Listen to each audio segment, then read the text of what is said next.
So why are cells so small? Why aren't you just one giant cell? Well, there are a lot of reasons. Cells have to be small to be able to maintain their environments adequately.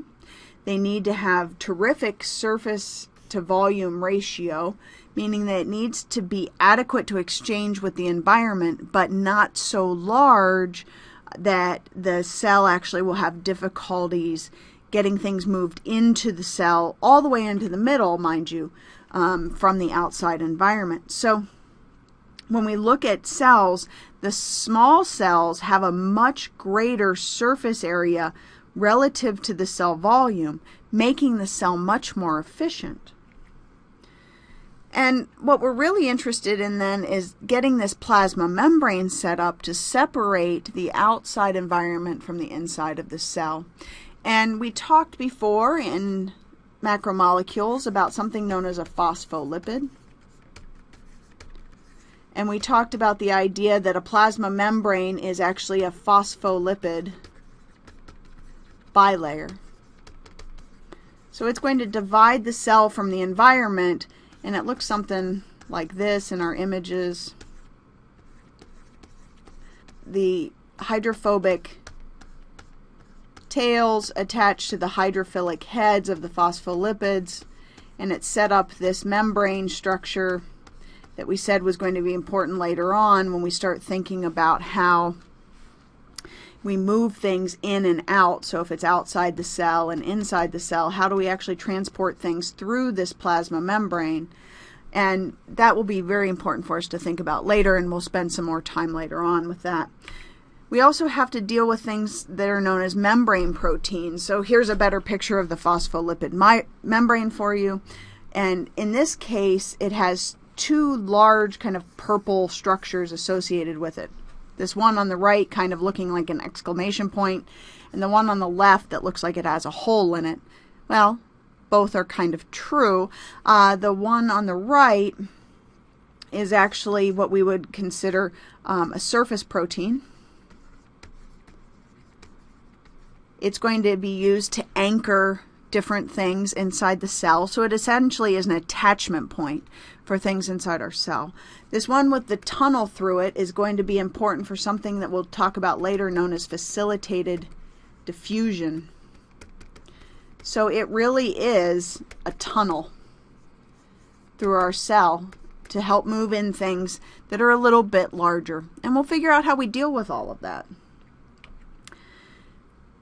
When we set up these proteins, when we talked in macromolecules, we said proteins were going to fold based on the hydrophobic and hydrophilic R groups, or functional groups, associated with the amino acids. So we show you here that the hydrophobic regions would actually fold to the inside, and the hydrophilic regions would be around the outside. Why would that be? And in particular, we can get this entire center section of this protein that might be hydrophobic, and just these ends being hydrophilic. Why would that be? Where is the water, and where are the fats? Remember, in our phospholipids, these yellow tails are fatty acid tails. Are fatty acids hydrophilic or hydrophobic? They're hydrophobic, right? So they're going to want to interact with something else that's hydrophobic. So in this case, we'll see a lot of the design of the plasma membrane and the proteins associated with it are all based on whether or not something likes water. When we look at prokaryotic and eukaryotic cells, remember prokaryotes are your bacteria and your archaea. Eukaryotes are plants, animals, and fungus. But we differentiate them based on characteristics. So they both have a plasma membrane, they both have at least one chromosome, and they both have things known as ribosomes. Ribosomes are going to help us to build proteins later on. Eukaryotic cells have a nucleus. Prokaryotes do not. And eukaryotic cells have organelles. Prokaryotes do not. So from this standpoint, you can look at eukaryotic cells as being more complex or having more complex structures associated with them than the bacteria do. The bacteria actually have something known as a nucleoid region. So instead of having a nucleus to house the DNA, wherever the DNA is located inside our bacteria, so if this is my bacteria, this is my DNA, this area would be known as the nucleoid region. But it's not surrounded in any kind of membrane, nothing like that. Around the outside of our bacteria, we have a cell wall. And have around the outside of that cell wall, we actually have something known as a capsule. So if you think about taking any kind of medication that is a capsule, it kind of has that sort of almost plasticky coating on the outside. This would be the same sort of thing. So when we look at our bacteria, we've got that nucleoid region. This is going to be the DNA. We do have a plasma membrane, a cell wall, and a capsule. So the outside of these cells are 3 layers. This will be different than our eukaryotic cells.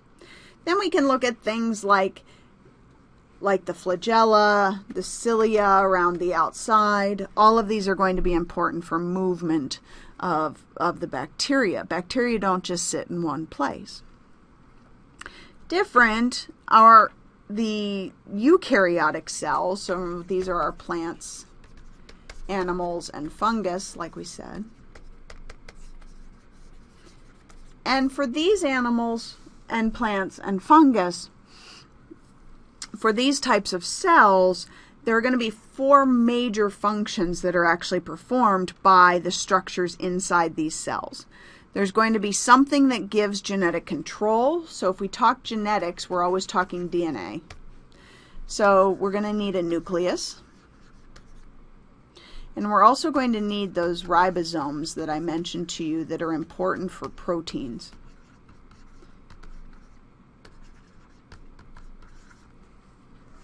We're going to have to build things. So there's a lot involved here. We've got things known as endoplasmic reticulum. We have a Golgi apparatus. We have lysosomes. We have vacuoles. Got a lot of names associated with this. The last one will be peroxisomes. These are all involved in some sort of manufacturing and breakdown of things inside your cells. When we look at energy, we're going to be primarily focused on mitochondria.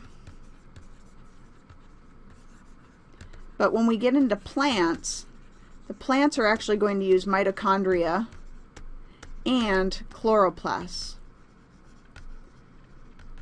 Chloroplasts are responsible for photosynthesis and helping the plant to convert solar energy into chemical energy. Structural support, we've got some options again. Cytoskeleton. So your skeletal system supports you. Cytoskeleton. Cyto is cell. So it's the skeletal support system of a cell. We also look at the plasma membrane for all cells.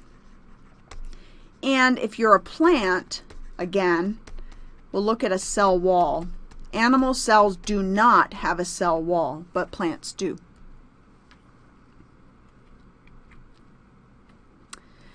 We also have something known as an endomembrane system. Endo is inside. So we've got some sort of membrane system being set up on the inside. And really, this is to make divisions inside your cell, or compartments, if you will, to help divide out what's going on inside that cell. We also are going to have to do some level of metabolism. When we talk about your metabolism, we think about digestion and how you convert food into energy. The same is going to be true of your cells. We'll have to look at how your cells convert sugars and food into the cellular energy known as ATP. So there are a couple of organelles that differ between our animals and plants. Only animal cells have lysosomes and something known as centrioles. These centrioles are involved in cell division.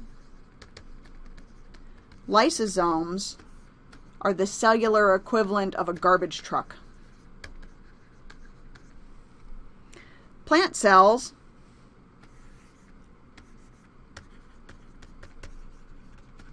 have a cell wall. They've got chloroplasts and something known as a central vacuole. This is going to be for water and nutrient storage. So we'll look at that.